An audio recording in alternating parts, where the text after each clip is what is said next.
So this is for the people that are black pilled. Now, how do you inspire change?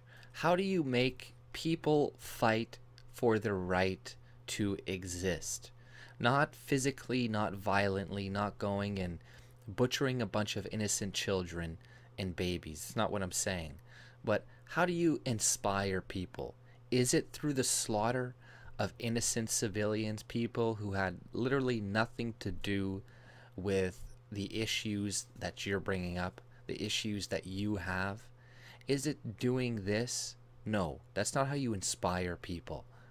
The way you inspire people is by upholding values, by having principles, by following ethics, and by standing firm in the face of opposition, regardless of how big it is, regardless of how powerful it is. This is how you inspire people to do great things. This is how you inspire people to stand up and start speaking about the replacement of Europeans in their own countries. You're not going to do it by killing a bunch of innocent people. There's no stories written in history that we can look back on and say, oh, it's so inspiring, this story about this guy sneaking into a room and killing all these innocent people or children because one day they're going to grow up to be vipers and they're going to do it to me instead, right? That's like the moral of the story. There's no stories like that because they're not inspiring. They're not good.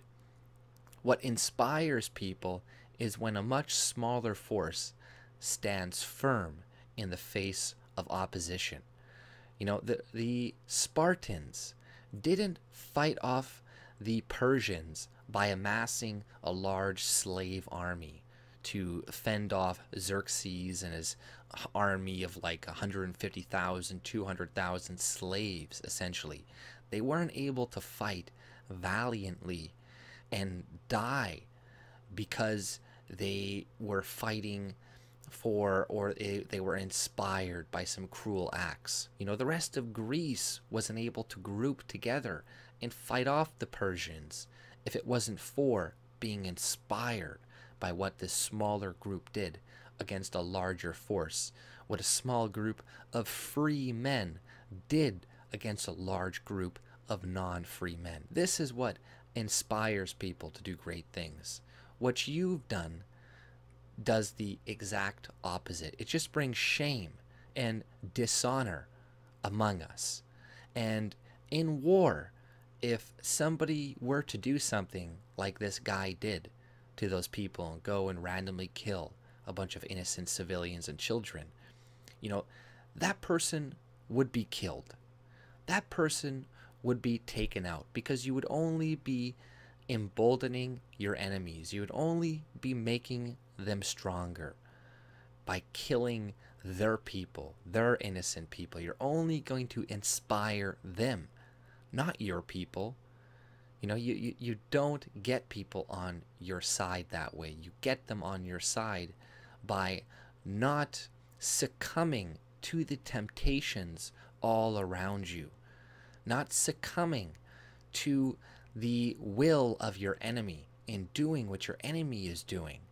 You don't have to debase yourself to that level. You need to be above that. We need to keep the moral high ground. This is the only way that we can win while retaining our souls. Because if we go through the path of, hey, the ends justify the means, by the end of that, all the people left over will be completely destroyed, and they won't be the same people, and they're just going to go and destroy themselves later on and each other. Because, you know, like, just think of all the stories in history that we've taught our children and who we continue to teach, or what we continue to teach our kids today even. Because, you know, you look, the bad guys, they never win at the end of the day. This is just true. You may think they do, but when time plays out and you get to see what eventually happens to people who win through nefarious means is they eventually end up destroying each other. They all want power, but then, you know, they're not willing to share any of it. You know, they have no principles, they have no ideals or anything, so they're not worried about not lying to each other and scheming against each other. It's you build a strong civilization, a strong society off of principles, values, morality, treating your fellow man the way that you want to be treated, not just you know, whoever can win is going to win. Whoever's got the stronger arm is going to be the victor. You know, European society didn't get to where it is because of that. We didn't get all the riches we have today and the wealth we have today by just stealing it from other people, regardless of what the Marxists tell you. A lot of the wealth we have today did not exist before. It was created, and it was created by us. And you can only create wealth and create a society that is functional and create a society that can have the things that we have today when you have trust, when you have morality, when you have principles, when you don't go stealing from your neighbor, when you don't go killing because you feel like it or you think it's the right course of action for this or whatever. You know, the only time it's okay to kill people is when you're defending yourself, when you really are defending yourself. And what is going on right now with immigration is an invasion, but it's not the same type of invasion that it goes on in a regular warfare. These people, they're non-combatants. They don't know they're in a war.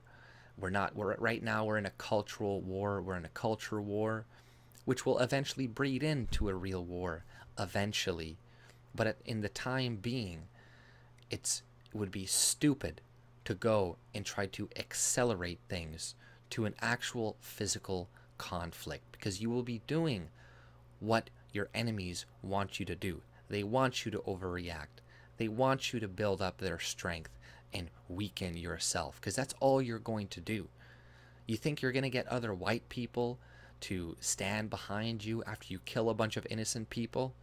That's not going to happen. We're not going to do that.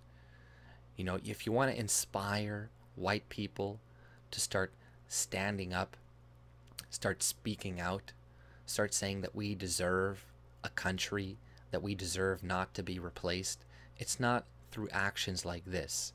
It's through coming out, saying something, being a voice, being a leader. Who is this guy? What was this guy who did all this stuff? He went and killed everybody. Who was he? Right? Was he doing anything? Was he making content? Was he going out on the streets, talking to people, doing anything like that? No, he wasn't. He gave up.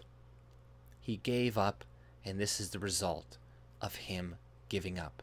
And it's not justifying it or anything like that, but you know, it just shows his weakness, his inability to have hope, to see the future, to understand that we do have a possibility to turn things around.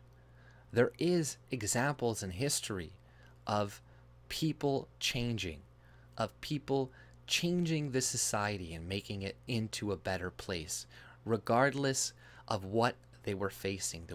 The people who've made changes in history have always faced insurmountable odds. They've always been the underdog at one point or another. You know, the Christians were being thrown in colosseums to be torn apart by lions, by the Romans. And did they inspire people to be Christians and to join their religion by going and retaliating and killing Romans? Is it one of the most powerful religions today, the largest one today, because they did what the Romans did to them?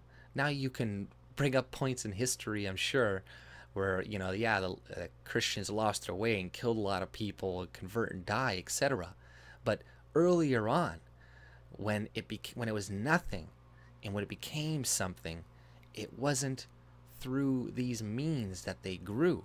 It was them holding true to their principles, their ideas, in the face of death, in the face of insurmountable odds. And don't be the guy in the battalion when you're the small force and you see a much larger force coming towards you. Don't be the guy that says, we're all going to die. There's nothing we can do about it. There's nothing. We're doomed. We're doomed and everything. Because if there were men like that with the Spartans during 300 or the Battle of Thermopylae, I can't really remember the exact name, but if there were people like that in the battle, they would have been killed. They would have been butchered by the commanders, because that is going to destroy the morale of the troops, and that is going to make everybody weak, and it's going to ensure this larger force comes and barrels down upon you and wipes you out. That's why you need hope. That's why you need to take out those people. I'm not saying violently, or anything like that, whatever, but those people need to be shut up, because they're only making us weaker. They're only making men put down their arms in front of the upcoming tide of Persians that are going to wipe them out. If because of people like that, don't be that guy. Because as we see with history, the Persians lost. They lost against the Greeks. The Greeks pushed them back with a much, much smaller force. So it can be done. Don't lose hope. Fight until the very end, until you can't fight anymore. You don't know everything. You may think you can look at the world and you think everything's fucked. There is no hope. But you're wrong. And you will only be breeding hopelessness if that's how you view things. Then you will ensure there is no hope. If everybody thought like you, we'd really be fucked. If everybody in history thought like the people, like this guy, what he went out and did, and like the other people I've gotten comments from here and there, if they thought like you, we wouldn't be where we are today. We wouldn't have what we have today. I wouldn't be speaking to you on the internet through my computer screen right now if we had weak men in society like this, blackpilling everybody, telling, oh, there's no hope, just give up, just give up, just sit down, lay down and die. Well, you know what? Go kill yourself. Go slit your wrist and go in a tub and let yourself bleed the fuck out, because you're useless. You're more than useless. You're a detriment to other people and to actually changing things. And this also doesn't mean that pointing to weaknesses in the defense is black-pilled either. Do that. We need that. We need people to point out what is wrong, what we can fix, what we can bolster up before the huge tide washes us over. We need people like that. That's not a bad thing.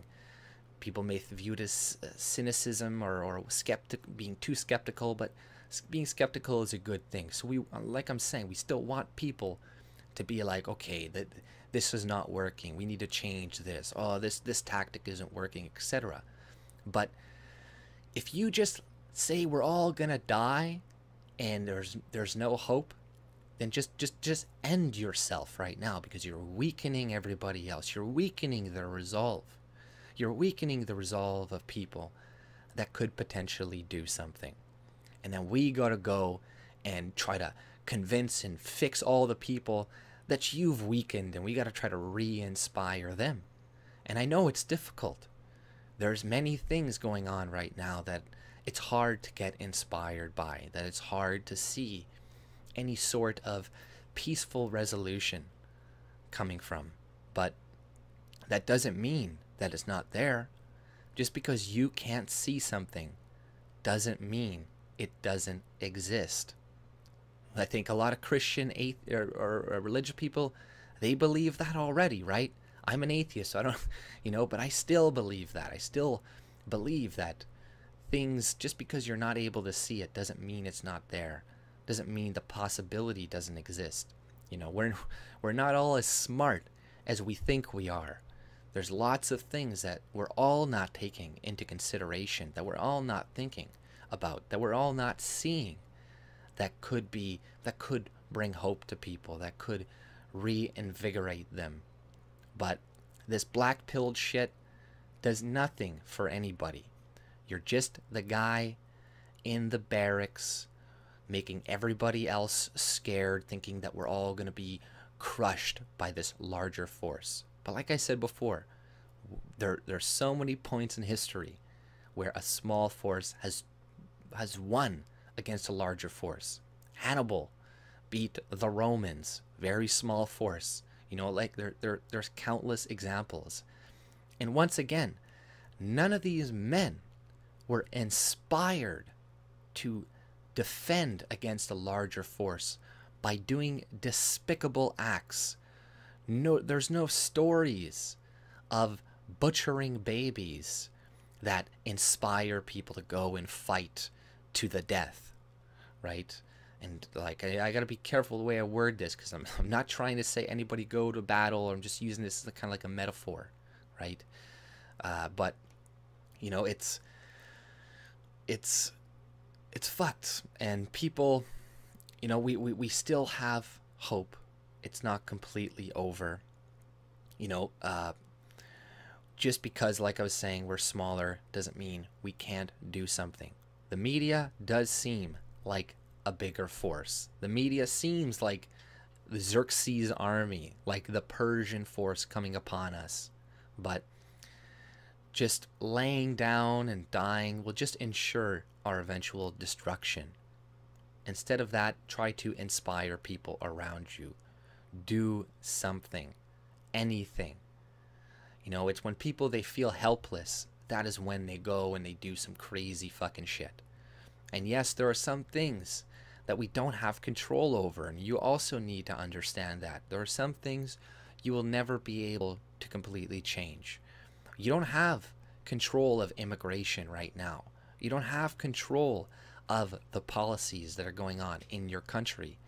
But you have control of your own actions. You have control of potentially changing the people around you.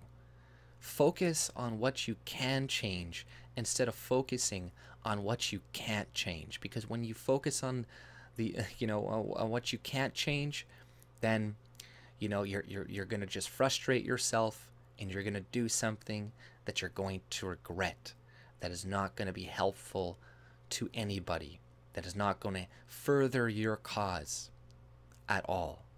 But that's all I pretty much had to say. If you like my content, subscribe and have a good day. See ya.